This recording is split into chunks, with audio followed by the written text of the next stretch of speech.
Hello বন্ধুরা, JB matric চ্যানেলে তোমাদের সকলকে স্বাগত জানাই। আমি গৌতম বিশ্বাস।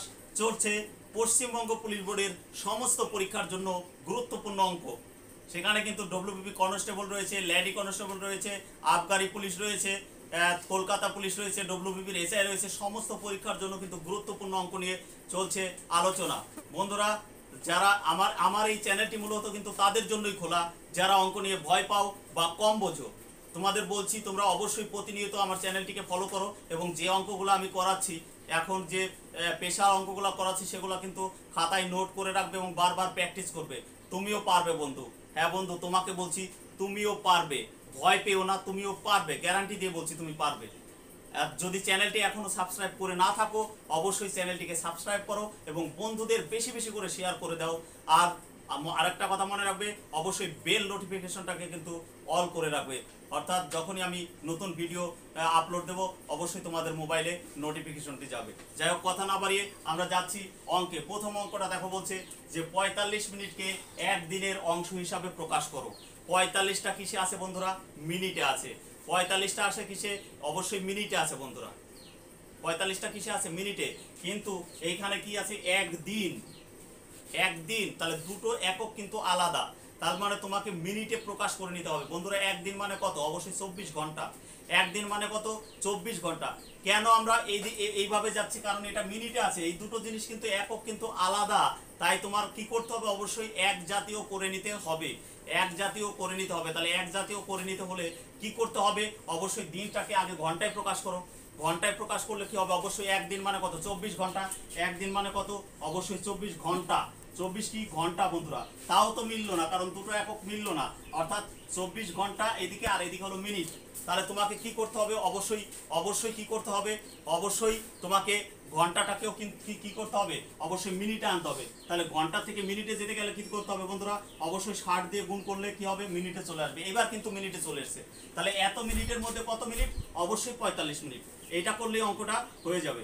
এইটা করলে অঙ্কটা হয়ে যাবে। তাহলে এখানে দেখো, 15 দিয়ে কাটলে 3 15 45, 15 দিয়ে কাটলে 4 15 60, 3 দিয়ে কাটলে 3 আসতে 24, অর্থাৎ অ্যান্সার হবে 1 এর 32। বিদাগের অ্যান্সারটা সঠিক। আবারও বলছি বন্ধুরা, কেন কি করলাম? এখানে দেখো মিনিটে আছে, এখানে আছে দিনে। তাহলে দুটো এককে কিন্তু এক জাতীয় করে নিতে হবে। একদিন মানে কত? 24 ঘন্টা। দেখো বন্ধুরা, তাও কিন্তু এক হলো না, অর্থাৎ 24 হলো ঘন্টা আর 45টা কি মিনিট। তাহলে তোমাকে এক জাতীয় করে নিতে হবে। তাহলে 24 ঘন্টাকে যদি মিনিটে বানাও, অর্থাৎ 1 ঘন্টা মানে যদি 60 মিনিট হয়, তাহলে 24 ঘন্টা মানে কত মিনিট হবে? 24 গুণ 60। তাহলে এবার মিনিটে প্রকাশ হয়ে গেল। এবার মিনিটের মাথায় মিনিট পাঠিয়ে দিলাম। তা কাটলে কত হবে? 1 এর 32। খুব গুরুত্বপূর্ণ অঙ্ক বন্ধু, ছোট হলেও খুব গুরুত্বপূর্ণ অঙ্ক। অবশ্যই মাথায় রাখবে আর অবশ্যই লিখে বারবার প্র্যাকটিস করবে। এরপরে দেখো বন্ধুরা, 2 দাগের অঙ্কটা, এটাও ভালো অঙ্ক। বলছে দ্বিতীয় বর্গক্ষেত্রের ক্ষেত্রফল। দ্বিতীয় বর্গক্ষেত্রের ক্ষেত্রফল প্রথমটির দ্বিগুণ। তাহলে বড়কে অবশ্যই দ্বিতীয় বর্গক্ষেত্রের ক্ষেত্রফল প্রথমটির দ্বিগুণ। প্রথমটির কর্ণ যদি 4√2 সেমি হয়, দ্বিতীয়টির কর্ণ কত? বন্ধুরা, আগে বড় করে করিয়ে দিচ্ছি, তারপর তোমাকে মুখে মুখে আমি করে দিচ্ছি। ঠিক আছে, আগে বড় করে দিচ্ছি, তারপরে মুখে মুখে করে দিচ্ছি। এখানে দেখো প্রথমটির কর্ণ কত বলেছে? প্রথমটির কর্ণ 4√2। প্রথমটির কর্ণ হলো 4√2। ঠিক আছে বন্ধুরা, আমরা কিন্তু যারা বর্গক্ষেত্রের চ্যাপ্টারটা দেখোনি, আমার চ্যানেলে অবশ্যই প্লে লিস্টে দেখবে বর্গক্ষেত্রের করানো আছে। সেখানে কিভাবে কি করতে হয় সব ডিটেলস করা আছে, একদম পুরোপুরি একদম সুন্দরভাবে বোঝানো আছে। যারা দেখোনি তারা অবশ্যই বর্গক্ষেত্রের চ্যাপ্টারটা দেখে নেবে, কারণ বর্গক্ষেত্র, আয়তক্ষেত্র, ত্রিভুজ, এখান থেকে কিন্তু বৃত্ত, এখান থেকে কিন্তু অঙ্ক অবশ্যই থাকে ডব্লিউবিপির পরীক্ষায়। তাই তোমরা অবশ্যই এই চ্যানেল এই চ্যাপ্টারগুলো অবশ্যই দেখে নেবে, দেখবে খুব সুন্দর করে আলোচনা করা আছে। যাই হোক, আমরা এটা কি? এটা হলো কর্ণ। কার কর্ণ? অবশ্যই কর্ণটা হলো প্রথমটির। তাহলে মাথায় রাখতে হবে, দেখবো এখানে আলোচনা করা আছে, আমি আর বিস্তারিত যাচ্ছি না। কর্ণ থেকে বাহুতে আসতে গেলে, বর্গক্ষেত্রের কর্ণ থেকে বাহুতে আসতে গেলে √2 দিয়ে ভাগ করতে হয়। বর্গক্ষেত্রের কর্ণ থেকে বাহুতে আসতে গেলে কি করতে হয়? √2 দিয়ে ভাগ করলেই কি আসবে? বাহু। তাহলে √2 কেটে গেল। তাহলে বাহু হলো কত? 4। বাহু হলো কত বন্ধুরা? 4। কার বাহু? প্রথমটির বাহু। প্রথমটির বাহু কত? 4 বেরোলো বন্ধুরা। প্রথমটির বাহু কত? 4 বেরোলো। প্রথমটির বাহু কত বেরোলো? 4। তাহলে এইখানে বলেছে প্রথমে, আবার পরে দেখো, দ্বিতীয় বর্গক্ষেত্রের ক্ষেত্রফল প্রথমটির দ্বিগুণ। আরে তুমি বন্ধু যেটা বের করেছো সেটা তো প্রথমটির বাহু। তাহলে প্রথমটির ক্ষেত্রফল কত হবে? ক্ষেত্রফল তো বাহু স্কয়ার, তার মানে তো 4 এর স্কয়ার। 4 এর স্কয়ার মানে কত? অবশ্যই 16। প্রথমটির ক্ষেত্রফল কত অবশ্যই 16, তাহলে দ্বিতীয়টির ক্ষেত্রফল কত হবে? দ্বিতীয়টির ক্ষেত্রফল কি হবে বন্ধুরা? দ্বিতীয়টির ক্ষেত্রফল হবে এই যে বলে দিচ্ছে প্রথমটির দ্বিগুণ। দেখো প্রথমটির দ্বিগুণ হলো এই যে প্রথমটির দ্বিগুণ হলো দ্বিতীয়টা, তাহলে দ্বিতীয়টার ক্ষেত্রফল কত হবে? অবশ্যই 32 হবে, 16 দুগুণে 32 দ্বিগুণ হবে। তাহলে ক্ষেত্রফল যদি বন্ধুরা দ্বিতীয়টির ক্ষেত্রফল যদি 32 হয়, তাহলে বাহু কি করে পাবে? ক্ষেত্রফল থেকে বাহুতে আসতে গেলে বর্গমূল করতে হয়, কারণ ক্ষেত্রফলের ফর্মুলা হলো বাহু স্কয়ার। ক্ষেত্রফলের ফর্মুলা কি? বাহু স্কয়ার। বাহু স্কয়ার সমানিত 32, তাহলে খালি বাহু সমান কত হবে? অবশ্যই √32। তাহলে √32 আগে 32 কে ভাঙো, এখানে 2 দিয়ে করলে কত হবে? 16, 2 দিয়ে করলে কত হবে? 8, 2 দিয়ে করলে কত হবে? 4, 2 দিয়ে করলে কত হবে? 2। তাহলে জোড়ার থেকে গেল, তার মানে 4√2 হবে। জোড়ার থেকে এইটা থেকে দুটো থেকে একটা, এটা থেকে দুটো থেকে একটা, তার মানে এখানে ই হবে কত? বাহু হবে 4√2। ঠিক আছে বন্ধুরা, বাহু হবে 4√2 কার? দ্বিতীয়টির বাহু হবে কি? 4√2। ওই জন্য বলছি এই অঙ্কটা অনেকেই বুঝতে পারবে না বন্ধুরা। যদি বর্গক্ষেত্রের চ্যাপ্টারটা আমার দেখে নাও, তাহলে তোমাদের একটু বোঝায় অসুবিধা হবে না। হঠাৎ করে তুমি এটা দেখলে কিন্তু অবশ্যই বুঝতে পারবে না। তার জন্য বলছি তোমরা অবশ্যই ই করবে, তোমরা অবশ্যই কিন্তু বর্গক্ষেত্রের চ্যানেলটা, বর্গক্ষেত্রের যে অঙ্কগুলো সেগুলো দেখে নেবে। বর্গক্ষেত্রের অঙ্কগুলো অবশ্যই দেখে নেবে। তাহলে বর্গক্ষেত্রের বাহুটা হলো কত? 4√2। বর্গক্ষেত্রের বাহুটা হলো 4√2। তাহলে এখন বর্গক্ষেত্রের বাহু যদি 4√2 হয়, তাহলে কি কর্ণ কত বলেছে কর্ণ কত? বাহু থেকে কর্ণে কিভাবে যায়? বাহু থেকে কর্ণে যায় হলো বাহু গুণ √2। তাহলে দেখো √2 গুণ করলে কত হয়? একটা ভালো 2 হলে, এটা থেকে ভালো 2 হলে 4 দুগুণে কত? 8 হবে। অনেক বড় হয়ে গেল, তাই না বন্ধুরা? অনেকটাই বড় হয়ে গেল এবং তোমাদের বুঝতে অসুবিধা হয়ে গেল। আমি বুঝতে পারছি তোমাদের বুঝতে অসুবিধা হয়ে গেল, অনেকটাই বড় হয়ে গেল। এই এত করতে গেলে অনেকেই পারবে না, যারা একটু কম বোঝো তারা পারবে না। তবু আমরা ডিটেলস করলাম, এইভাবে কিন্তু অ্যান্সারটা কত হবে? অবশ্যই 8 হবে। এবার দেখো বন্ধুরা মুখে কিভাবে করবে। কিভাবে করবে দেখো, এইখানে যে কর্ণটা দেওয়া আছে সেটা কার কর্ণ? অবশ্যই প্রথমটি। এখানে লিখলাম 4√2 লিখলাম। অ্যান্সার চেয়েছে কি? দ্বিতীয়টির কর্ণ কত? এবার দ্বিতীয়টার সঙ্গে সম্পর্ক কিরকম? প্রথমটির দ্বিগুণ। তাহলে এখানে 2 দিয়ে গুণ করে দেবে, তাহলে অঙ্কটা হয়ে যাবে। এত কিছুর দরকার নেই বন্ধুরা। তাহলে এখানে দেখো 4 গুণিত, এখানে তো রুটের মধ্যে কত হয়ে গেল? 4। তাহলে 4 এর বর্গমূল করলে কত হবে? 2, 8। খুব মজা আসলো না বন্ধুরা? হ্যাঁ, খুব মজা আসলো না? অবশ্যই অত বড় না করে এইভাবেও কিন্তু করা যায়। ঠিক আছে, এইবার যদি আমরা অঙ্কটাকে চেঞ্জ করে দিই, কিরকম? এইখানে দ্বিগুণ আছে, তো প্রথমটির দ্বিগুণ আছে। এখানে যদি আমি 3 গুণ বলি, 3 গুণ যদি বলি, আর এটা যদি 4√3 থাকে, হয় 4√2 থাকে, তাহলে সেই ক্ষেত্রে কি হবে? এখানে হবে 4√2 তো লিখবই। এবার কত গুণ বলেছে? 3 গুণ। তাহলে এখানে 3 দিয়ে গুণ করে দেবো। তাহলে এখানে তো 3 দুগুণে 6, 6 তো বর্গমূল হয় না, তাহলে 4√ কত হবে? 6 হবে। এইটাই অ্যান্সার। ক্লিয়ার বন্ধুরা? এইটাই অ্যান্সার। তাহলে এইবার তোমাদের আমি একটা বাড়িতে একটা হোমওয়ার্ক দিচ্ছি, তোমরা অবশ্যই কমেন্ট বক্সে কমেন্ট করবে। এইটা 3 গুণ আছে, আর এইটাকে বললাম 8√3। তাহলে কি অঙ্কটা আমি করে দিই, তোমরা অবশ্যই কমেন্ট বক্সে কমেন্ট করবে। তোমরা তাহলে যদি বুঝে থাকো অবশ্যই কমেন্ট করবে। বলছে দ্বিতীয় বর্গক্ষেত্রের ক্ষেত্রফল প্রথমটির 3 গুণ। দ্বিতীয় বর্গক্ষেত্রের ক্ষেত্রফল প্রথমটির 3 গুণ। প্রথমটির কর্ণ যদি 8√3 হয়, তাহলে দ্বিতীয়টির কর্ণ কত? বন্ধুরা এটা কিন্তু তোমাদের হোমওয়ার্ক রইল।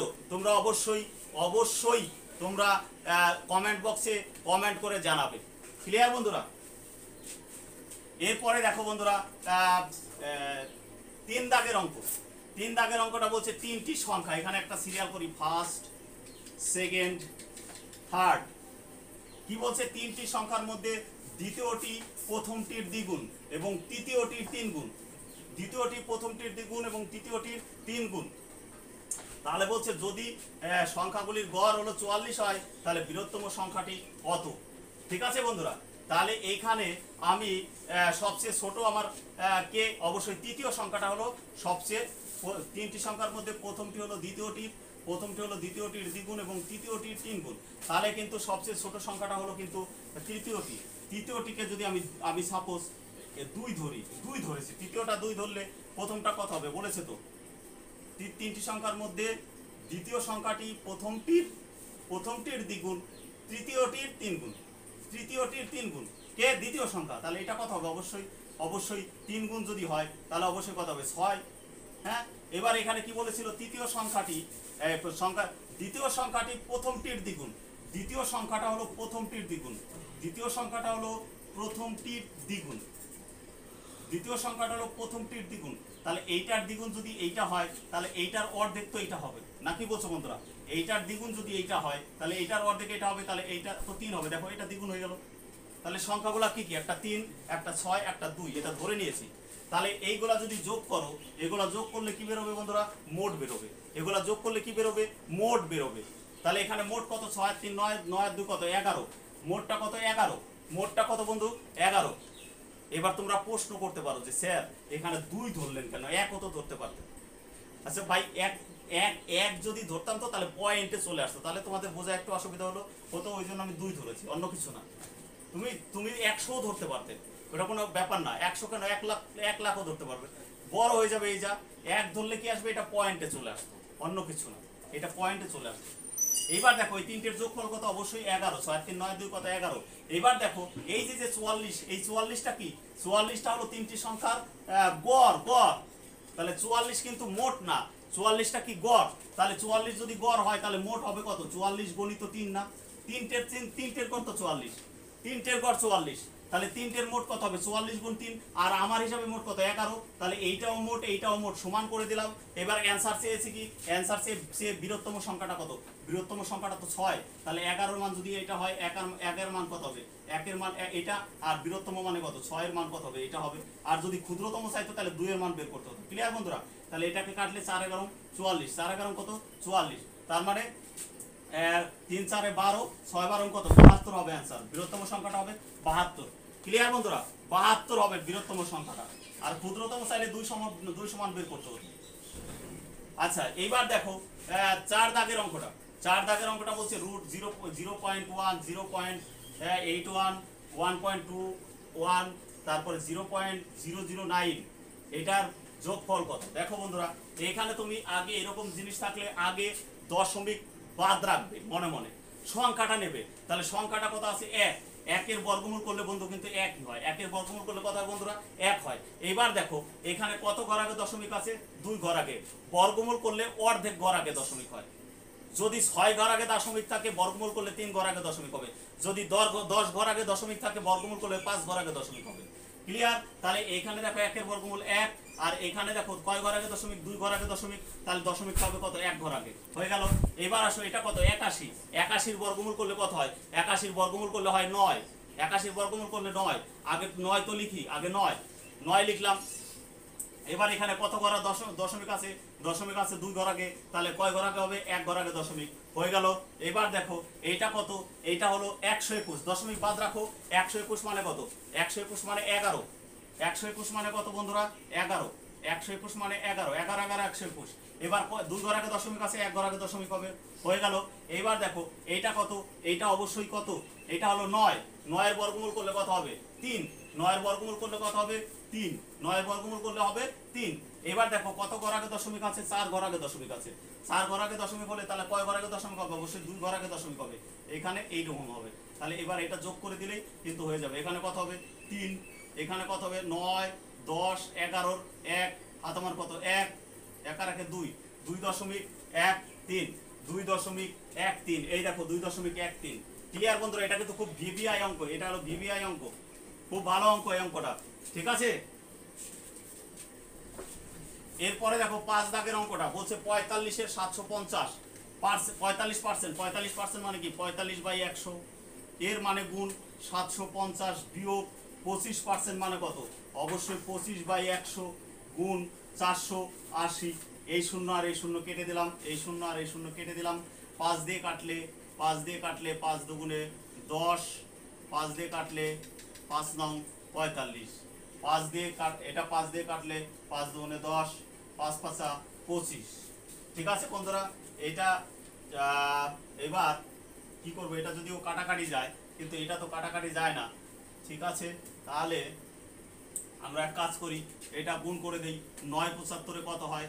9×75 হয় 5, 5 নং 45-এর 5 আর তোমার হলো 4, 7 নং 63, 64, 65, 66, 67, 675/2 বিয়োগ 48কে 5 দিয়ে গুণ করি, 5 8 40-এর 0 আর তোমার 4, 4 5 20 আর 4 24 বাই কত 2। এবার এটা লসাগু কত? এই সাইডে করলাম, এটা লসাগু কত? 2। আর এটা হবে 600 কত 75 বিয়োগ কত হবে 240। তাহলে এইটা আমরা বিয়োগ করব, 675 থেকে 240 যদি বিয়োগ আমরা করি তাহলে হবে 435, 435/2। এটাকে এবার আমরা 2 দিয়ে আমরা কি করব? ভাগ করব। তাহলে কত হবে? 2 দিয়ে ভাগ করলে হবে 217.50 এইটা হবে। এই দেখো 400-র অর্ধেক কত? 400-র অর্ধেক তো 200, 400-র অর্ধেক হলো 200 আর 35-এর অর্ধেক কত? 35-এর অর্ধেক হলো 17.5। ভাগটা আমি কিভাবে করলাম? 400-র অর্ধেক হলো 200 আর 35-এর অর্ধেক কত? 17.5, তাহলে 200 17.5 হয়ে গেল। ক্লিয়ার বন্ধুরা? তাহলে এটা কিন্তু এই প্রত্যেকটা অঙ্ক কিন্তু গুরুত্বপূর্ণ। যাক, পুরো ভিডিওটা দেখার জন্য তোমাদের সকলকে ধন্যবাদ। আশা করি ভালো আছো, ভালো থাকো বন্ধুরা।